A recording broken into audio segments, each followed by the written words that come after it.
Рускиот председател Владимир Путин изјави дека Москва ќе протера 755 американски дипломати и оти би можело да бидат воведени дополнителни мерки против Соединетите држави како одговор на новите американски санкции против Русија.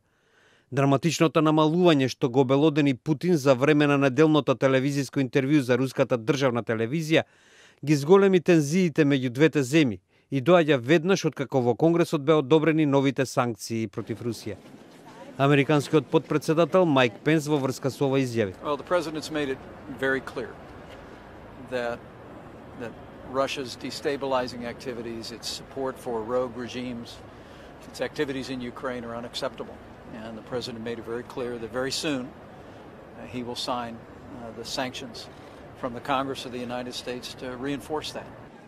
Потпредседателот Пенс е во Естонија на стартот на неговата 4-дневна турнеа по Европа, за време на која ќе ги посети Грузија и Црна Гора. Тој изјави дека во Европа го испратил председателот Доналд Трамп со едноставна порака, а тоа е дека Америка на прво место не значи само Америка. Нашата порака во Естонија, Грузија и Црна Гора ќе биде иста. Ние сме со вас. Новите американски санкции исто така доаѓаат и како одговор на руското мешање во минатогодишните председателски избори во Соединетите држави.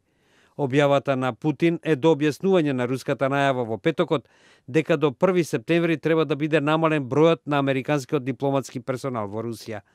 Москва најави дека ќе затвори и 2 американски дипломатски имота во Брусија.